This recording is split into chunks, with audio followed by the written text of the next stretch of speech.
Assalamualaikum warahmatullahi wabarakatuh dan selamat tengah hari untuk Anda semuanya. Jumpa kembali bersama saya Rahma Sasmita di Gurindam Jiwa Channel 1 untuk hari ini 19 Mei 2021. Oke, kali ini ada sedikit informasi untuk Anda terkait penyakit ya.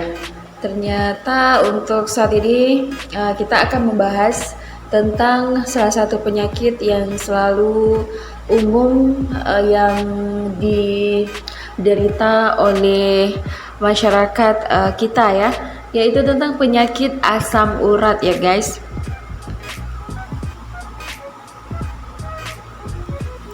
Iya, untuk pengertian untuk asas sekali tentang penyakit asam urat ya. Penyakit asam urat merupakan kondisi yang bisa menyebabkan gejala nyeri yang tak tertahankan, pembekakan serta adanya rasa panas di area persendian. Semua sendi di tubuh berisiko terkena asam urat, tetapi sendi yang paling sering terserang adalah jari tangan, lutut, pergelangan kaki dan jari kaki.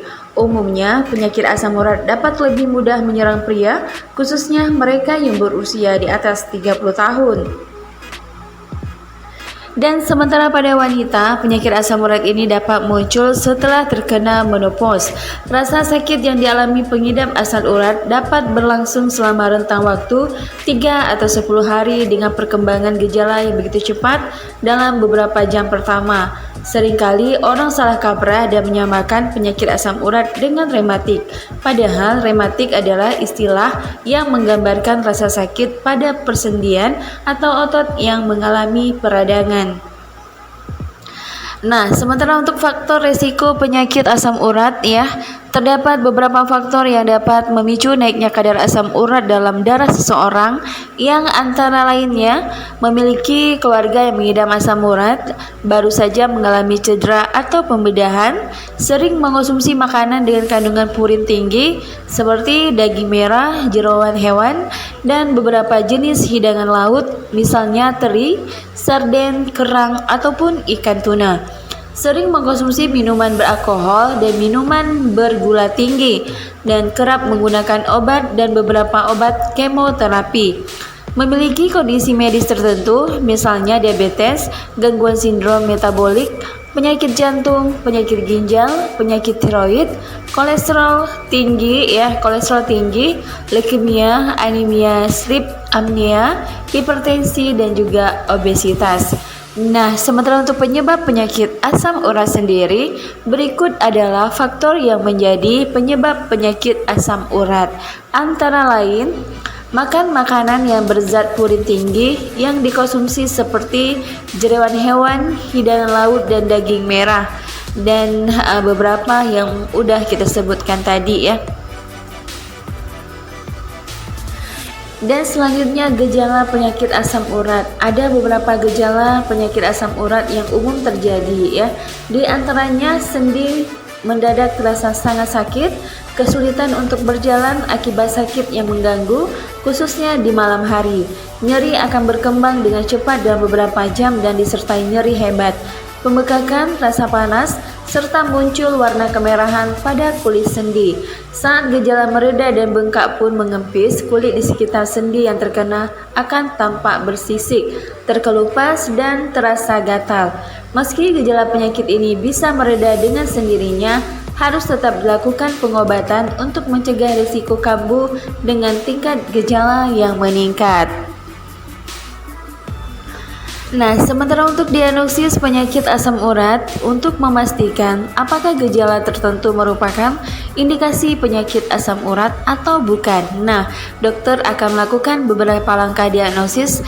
Dokter mungkin akan melakukan beberapa hal, seperti menanyakan riwayat penyakit pasien, seberapa sering gejala muncul, dan memeriksa lokasi sendi yang sakit. Selain itu, ada juga pemeriksaan lanjutan yang akan dilakukan untuk memastikan diagnosis, antara lain tes darah. Tes ini ditujukan untuk mengukur kadar asam urat dan kreatinin dalam darah. Orang yang mengidap asam urat memiliki kreatinin hingga 7 mg/dl, namun tes ini tidak selalu memastikan penyakit asam urat. karena beberapa orang diketahui memiliki kadar asam urat tinggi tetapi tidak mengidap penyakit asam urat. Untuk tes urin 24 jam, prosedur ini dilakukan dengan memeriksa kadar asam urat dalam urin yang dikeluarkan pasien selama 24 jam terakhir. Untuk tes cairan sendi, prosedur ini akan mengambil cairan sinovial pada sendi yang terasa sakit, kemudian akan diperiksa di bawah mikroskop. Tes pencitraan, pemeriksaan fotoronsen akan dilakukan guna mengetahui penyebab radang pada sendi. Sementara itu, USG juga bisa dilakukan untuk mendeteksi kristal asam urat pada sendi. Nah, sementara untuk pengobatan penyakit asam urat, pengobatan asam urat yang dilakukan memiliki dua sasaran utama, yakni untuk meringankan gejala asam urat dan mencegah serangan kembali terjadi. Biasanya terdapat dua jenis pengobatan untuk penyakit asam urat. Untuk yang pertama, pengobatan asam urat yang bisa diterapkan untuk meringankan gejala asam urat adalah dengan menempelkan kantung atau kain berisi es pada bagian sendi yang sakit. Kemudian pengobatan kedua adalah dengan cara mengkonsumsi obat pereda sakit dan obat-obatan golongan steroid. Kemudian untuk pencegahan penyakit asam urat, yaitu kita perlu menghindari makanan yang mengandung zat purin tinggi, perbanyak minum air putih, tidak mengkonsumsi minuman beralkohol, minum kopi secukupnya, konsumsi buah yang memiliki antioksidan tinggi, menghindari obesitas dan rutin berolahraga. Nah, kapan kita harus ke dokter? Jika kamu memiliki beberapa gejala asam urat seperti yang disebutkan, yang berlangsung selama beberapa minggu atau menjadi lebih parah, segera hubungi dokter Anda. Penanganan yang cepat dan tepat akan menghindarkan kamu dari berbagai komplikasi berbahaya. Nah, itu dia informasi yang dapat saya berikan. Rahma Sasmita yang bertugas untuk tengah hari ini di Gurindam Jiwa Channel 1 pada tanggal 19 Mei 2021 pamit diri. Semoga informasi ini bermanfaat untuk Anda dan juga untuk saya pribadi. Assalamualaikum warahmatullahi wabarakatuh. See you dan bye-bye.